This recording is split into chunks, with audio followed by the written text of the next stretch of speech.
नमस्कार साथियों, चैनल पे आपका स्वागत है। बीपीएससी टीआरई 3.0 प्राइमरी टीचर भर्ती के लिए पर्यावरण से संबंधित आपके एनसीईआरटी साइंस क्लास 10 से पाठ हमारा पर्यावरण से आज आपको 50 से अधिक प्रश्नों को यहाँ पे विश्लेषण कराया जाएगा, एनालिसिस कराया जाएगा और हमने इसका सारांश वीडियो ऑलरेडी अपलोड कर दिया, तो आप उसको देख लीजिएगा।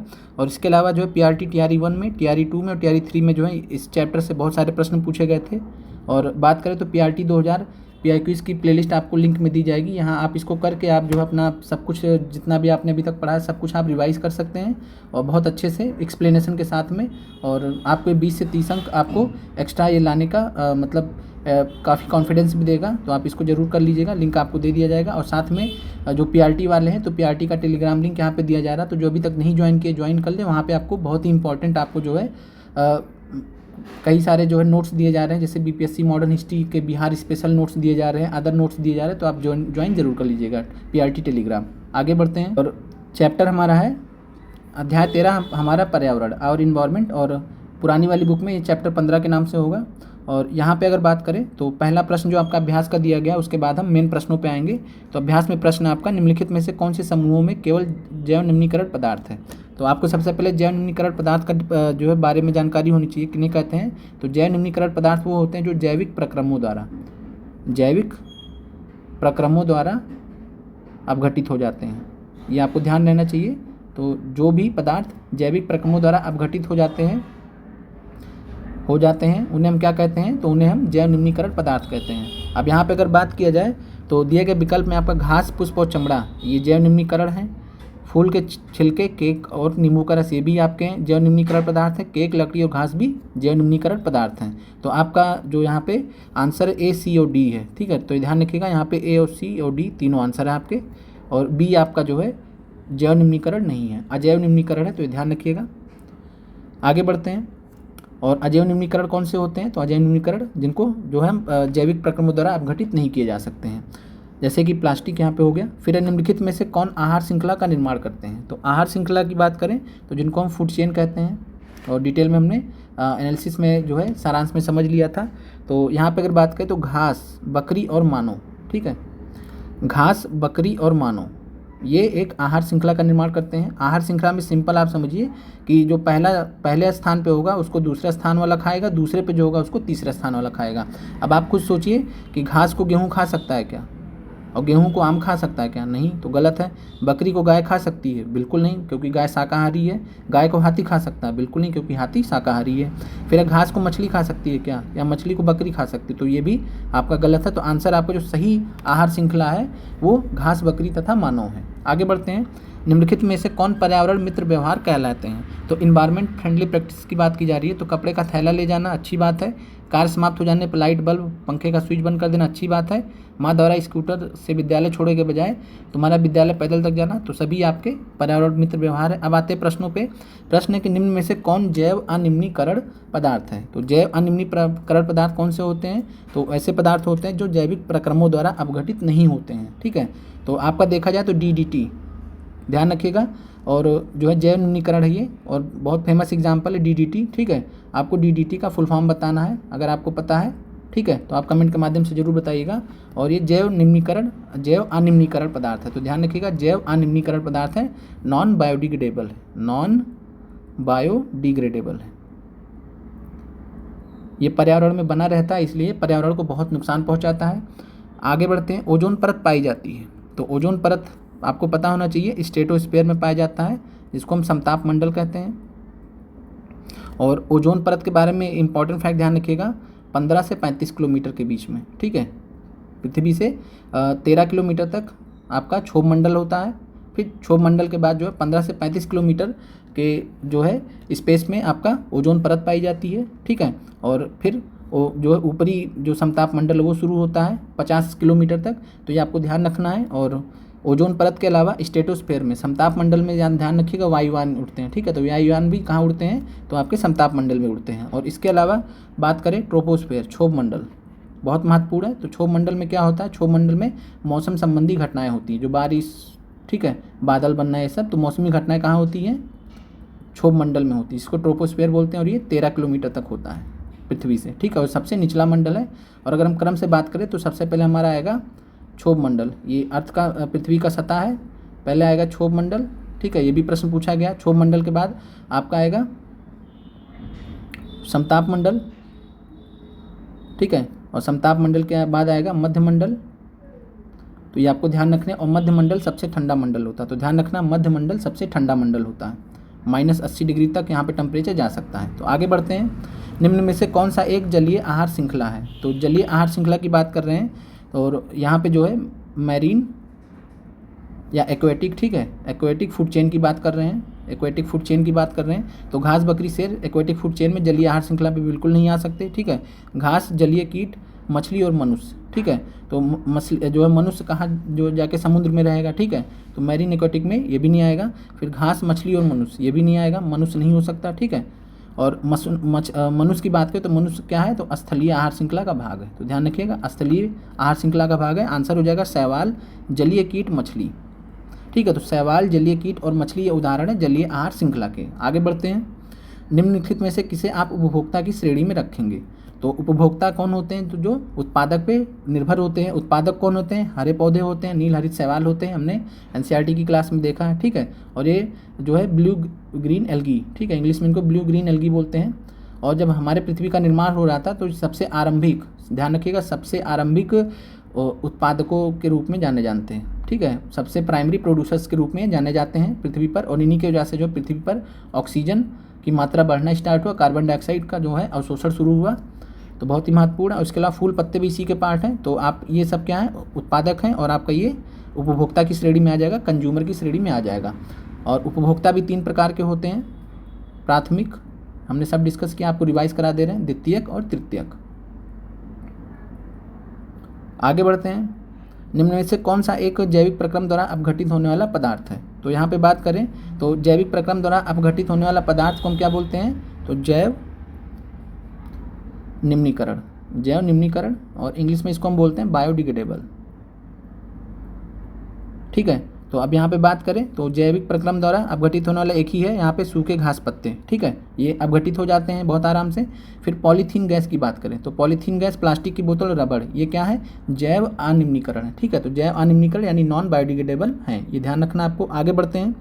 हरे पौधे कहलाते हैं, तो हरे पौधों को हम क्या बोलते हैं? तो हरे पौधों को हम उत्पादक बोलते हैं, प्रोड्यूसर्स बोलते हैं। फिर आगे बढ़ते हैं। इनमें मुर्दाखोर है, तो मुर्दाखोर का मतलब होता है कि जो जीव जंतु मर जाते हैं, डेड हो जाते हैं, उनको कौन खाता है? तो सभी खाते हैं, ठीक है। और इनको डिकम्पोजर्स बोला जाता है इंग्लिश में, डिकम्पोजर्स, ठीक है, जैसे गिद्ध वगैरह। फिर निम्नलिखित में से कौन सा अजैव निम्नीकरण है? अजैव निम्नीकरण की बात कर रहा है, तो अजैव निम्नीकरण या जैव अनिम्नीकरण, तो ये ध्यान रखिएगा, आंसर हो जाएगा प्लास्टिक, ठीक है, नॉन बायोडिग्रेडेबल है और ये अपघटित नहीं होगा। निम्न में से कौन सा पर्यावरण के घटक नहीं है? तो पर्यावरण के घटक की अगर बात करें तो पर्यावरण के घटक में जो है पर्यावरण के जैविक घटक, ठीक है, तो जैविक घटक नहीं है। तो जैविक घटक में कौन कौन से आएंगे? पौधे आएंगे, जंतु आएंगे, मनुष्य आएंगे। लेकिन वायु ये क्या है, ये ध्यान रखना आपको, अजैविक हैं, ठीक है। तो अजैविक या अजैव घटक हैं, बायोटिक, एबायोटिक बोलते हैं इनको इंग्लिश में, ठीक है। तो अबायोटिक फैक्टर्स हैं या अजैव घटक हैं ये, ठीक है, जिनमें जान नहीं होती, जैसे कि चट्टान हो गया, ठीक है, चट्टान, पहाड़, ये सब जो है आपके किसके भाग हो जाएंगे? ये आपके हो जाएंगे अजैव घटक के। और जैव घटक में पौधे, जंतु, मनुष्य ये सब आ जाएंगे। आगे बढ़ते हैं। निम्न में से कौन सा जैव अनिम्नीकरण प्रदूषक? तो जैव अनिम्नीकरण प्रदूषक यहाँ पे देखा जाए तो प्लास्टिक ही है, क्लियर हो गया होगा आपको। फिर प्रकृति में ऊर्जा का मुख्य स्रोत क्या है? तो ध्यान रखना कि प्रकृति में, पूरे पृथ्वी पर ऊर्जा को सबसे महत्वपूर्ण स्रोत है, मुख्य स्रोत है वो सूर्य है। निम्न में से कौन सा स्थलीय परितंत्र नहीं है?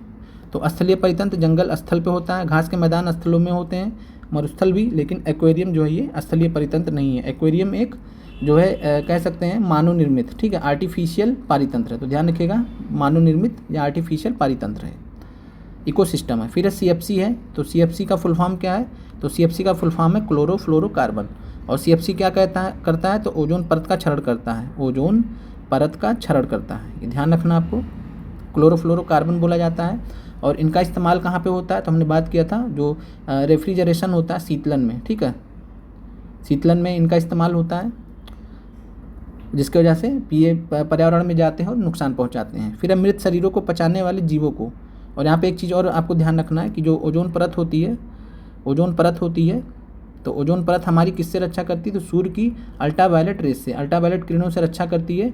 और इस प्रकार जो है ये अल्ट्रावायलेट किरणें हम तक नहीं पहुंच पाती हैं, अन्यथा ये हमको जो है स्किन कैंसर तक की जो है बीमारियां दे सकती हैं। तो इससे हमें बचाती हैं ओजोन परत। और ओजोन अगर देखा जाए तो वैसे तो जो है खतरनाक गैस है, ओजोन खतरनाक गैस है, लेकिन समताप मंडल में बहुत ही कह सकते हैं मानव के जो है जीवित रहने के लिए, सर्वाइवल के लिए बहुत ही शानदार काम करती है। आगे बढ़ते हैं, इसलिए इसका जो है सुरक्षित रहना बहुत ज़रूरी है। फिर मृत शरीर को पचाने वाले जीवों को क्या कहते हैं, तो मृत शरीर के को पचाने वाले जीवों को हम अपघटक कहते हैं, तो ध्यान रखिएगा। फिर है वनों की अधिक कटाई का परिणाम क्या होगा, तो वनों की अधिक कटाई से कम वर्षा होगी, भूमि अपरदन भी होगा, भूस्खलन भी हो सकता है, बाढ़ भी होगा। ठीक है, उपरोक्त सभी आपका आंसर हो जाएगा। फिर आगे बढ़ते हैं, और अगर किसी प्रश्न का आपको आंसर नहीं समझ में आए तो आप कमेंट कर सकते हैं, आप वहाँ पे आपको क्लियर कर दिया जाएगा। फिर जैव वातावरण में शामिल हैं, तो जंतु, पौधे और मनुष्य आपके जैव वातावरण में शामिल हैं। बाकी मृदा, जल और वायु अजैव आते हैं। सूर्य का प्रकाश, वायु, वर्षा ये भी अजैव। ठीक है, फिर वैसे जीव जो पौधे एवं जंतु दोनों का भक्षण कहते हैं। ठीक है, तो पौधे एवं जंतु दोनों को जो खाते हैं उनको हम क्या बोलते हैं, सर्वभक्षी। ठीक है, इंग्लिश में क्या बोलते हैं, ओमनीवोरस। और मांसाहारी जो केवल मांस खाते हैं जैसे टाइगर। ठीक है, बाघ शाकाहारी, शाकाहारी जैसे हिरन। और सर्वभक्षी जैसे मानव, मानव दोनों खाते हैं। ऐसा नहीं कि कोई हो सकता कोई ना खाता हो, लेकिन इन जनरल की बात की जा रही है। फिर जीवाणु एवं कवक कहलाते हैं, तो जीवाणु एवं कवक को हम क्या कहते हैं, तो अपघटक कहते हैं। फिर आगे बढ़ते हैं, सौर ऊर्जा जीवमंडल के निम्न में से किसके द्वारा प्रवेश करती है, तो सौर ऊर्जा जो है जीवमंडल में हरे पौधे उत्पादक के जरिए खाद्य श्रृंखला में प्रवेश करती है, फूड चेन में इंटर करती है, तो ध्यान रखिएगा। फिर अगला प्रश्न है, ओजोन परत महत्वपूर्ण है क्योंकि वह अवशोषित करती है, तो यह पराबैंगनी किरणों को अवशोषित करती है। अगर ओजोन परत नहीं होती तो अल्ट्रावायलेट जो रेज हैं वो डायरेक्टली हम तक पहुंचती हैं और स्किन कैंसर तक जो हमको दे देती। ठीक है, फिर और आपको ध्यान रखना, ओजोन परत के संरक्षण से संबंधित है मॉन्ट्रियल प्रोटोकॉल, तो मॉन्ट्रियल प्रोटोकॉल ध्यान रखिएगा। और मॉन्ट्रियल प्रोटोकॉल कब साइन किया गया था, तो ये भी ध्यान रखिएगा 1987 में। फिर प्रत्येक पारितंत्र होता है, तो प्रत्येक पारितंत्र जो होता है वो गत्यात्मक तंत्र होता है, चलता रहता है। और जो पारितंत्र में जो ऊर्जा का प्रवाह होता है वो एक दिशिक होता है। अभी प्रश्न भी आगे आएंगे, यूनिडायरेक्शनल होता है, जहाँ से प्रश्न भी पूछे गए हैं। फिर है पर्यावरण मुख्य रूप से कितने घटकों का बना होता है, तो पर्यावरण में मुख्य रूप से 2 घटक होते हैं, जैव और अजैव, जैविक या अजैविक। ठीक है, तो जैविक या अजैव। ठीक है, तो जैव या अजैव, सिंपल में बायोटिक या एबायोटिक। फिर पारितंत्र के जैविक घटकों की श्रेणियाँ निम्न में से कौन है, तो उत्पादक भी है जैविक घटकों में, अपघटक भी हैं, उपभोक्ता भी हैं, तो सभी हो जाएगा आपके। ऑक्सीजन सभी प्रकार के वायवीय जीवों के लिए आवश्यक है, जबकि ओजोन एक।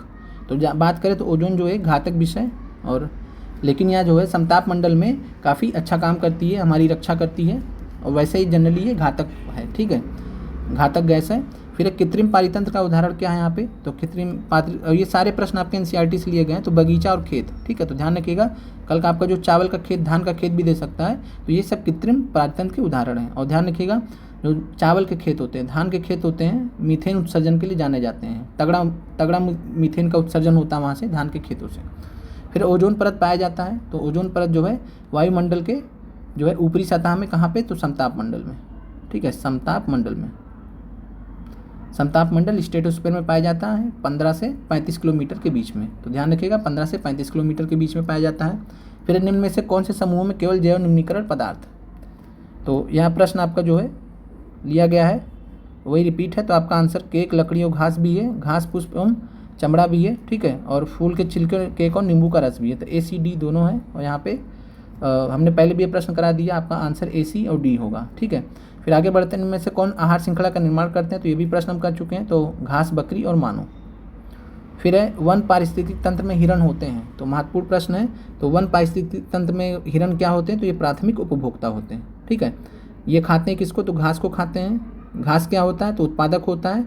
घास को कौन खाता है, हिरण, तो हिरण जो है पहला उपभोक्ता है, पहले उपभोक्ता को हम प्राथमिक उपभोक्ता कहते हैं।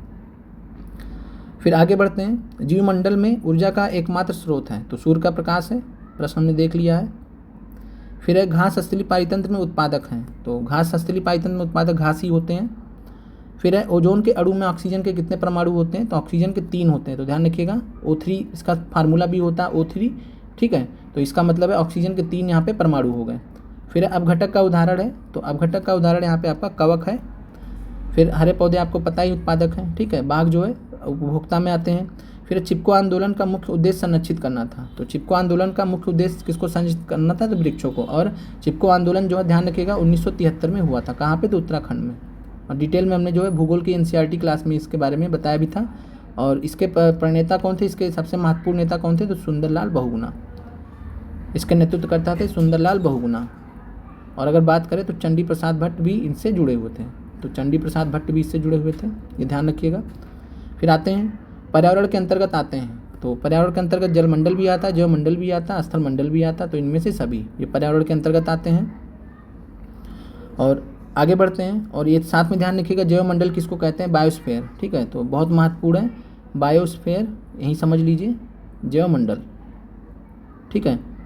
इसमें 3 पार्ट होते हैं, जलमंडल भी होता है, स्थल मंडल भी होता है और वायुमंडल भी होता है, ठीक है। जहाँ पे तीनों पार्ट आपस में मिलते हैं वही आपका जो क्षेत्र होता है बहुत बड़ा सा, उसी को हम जैवमंडल कहते हैं, जिसमें जलमंडल भी होगा, स्थल मंडल भी होगा, वायुमंडल भी होगा, ठीक है। और वहीं पे जीवन संभव है जहाँ हम रह रहे हैं।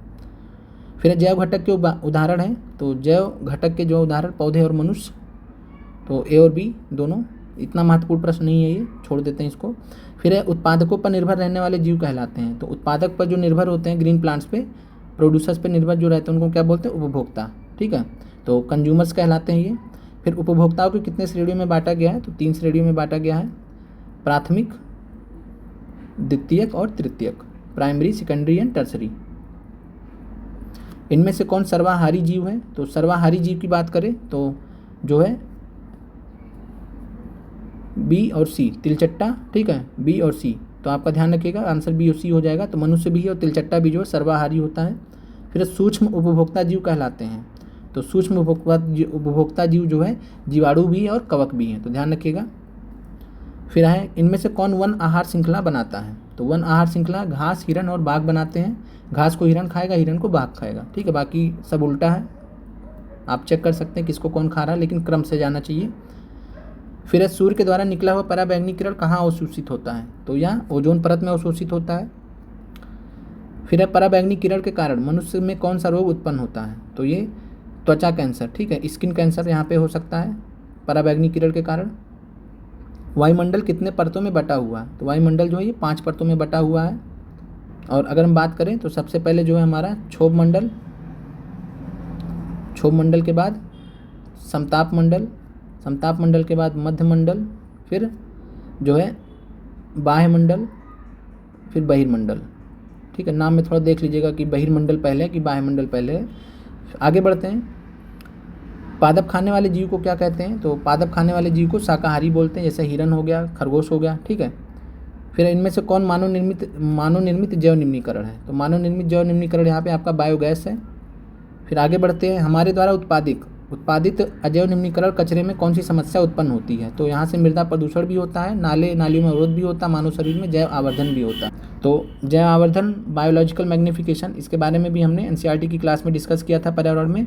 तो जैव आवर्धन का यहाँ पे हम आपको उदाहरण बता दे रहे हैं बस, डाइक्लोफिनेक इसको दिया जाता था गाय भैंसों को जो बीमार होते थे एंटीबायोटिक के रूप में। और ये आगे चल के जो है क्या नाम है, जो फूड चेन था, फूड चेन में आगे चल के इसने गिद्धों को निशाना बनाया, ठीक है। गिद्ध इससे मरने लगे, गिद्धों की संख्या में अचानक से 90% तक गिरावट आ गई। 1990 से 2000 के बीच में भारत में गिद्धों की संख्या में 90% तक की गिरावट आ गई। जब अध्ययन किया गया तो पता चला कि इनकी जो मौत हो रही थी, इनका जो किडनी फेल हो रहा था, वो डाइक्लोफिनेक नाम की दवा की वजह से हो रहा था, और वो उसके जैव आवर्धन की वजह से हो रहा था। और जैव आवर्धन जैसे जैसे ऊँचे स्तर पर पहुँचेगा, नीचे से ऊँचे स्तर पर पहुँचेगा, उसकी जो मात्रा होती है और खतरनाक होती चली जाती है। तो आपको ध्यान रखना है, ये गाय भैंस को नुकसान नहीं पहुंचाता था, उनको ठीक कर देता था, लेकिन ये गिद्धों का जो शरीर था उसको नहीं संभाल पाया, ठीक है। और फिर इस प्रकार जो है तो आपके जैव आवर्धन का उदाहरण है। और एक यहाँ पे जैव संचय होता है, यही बता दे लगे आप आपको।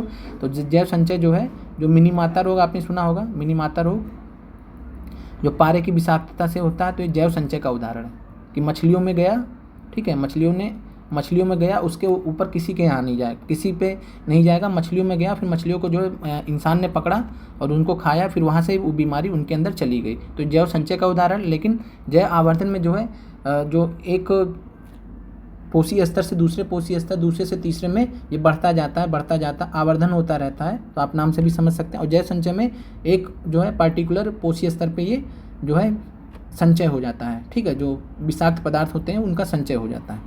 फिर निम्नलिखित में से कौन सा आहार श्रृंखला सही है? और आहार श्रृंखला जो सही है, तो यहाँ पे बात करें तो घास, चूहे, सर्प, मोर, ये आपका सही है। बाकी आप चेक कर सकते हैं। फिर है किस पारिस्थितिकी तंत्र में ग्रहण करने वाले होते हैं? तो किसी पारिस्थितिकी तंत्र में ग्रहण करने वाले होते हैं उनको हम उत्पादक बोलते हैं, प्रोड्यूसर्स बोलते हैं। निम्नलिखित में से कौन उत्पादक है? तो घास आपको पता ही है। फिर मैदानी पारिस्थितिकी तंत्र में तृतीयक उपभोक्ता है। तो मैदानी पारिस्थितिकी तंत्र में तृतीयक उपभोक्ता कौन हो जाएंगे? तो सर्प हो जाएंगे। और आप यहाँ से जो है उदाहरण देख सकते हैं, आप यहाँ पे उदाहरण देख सकते हैं।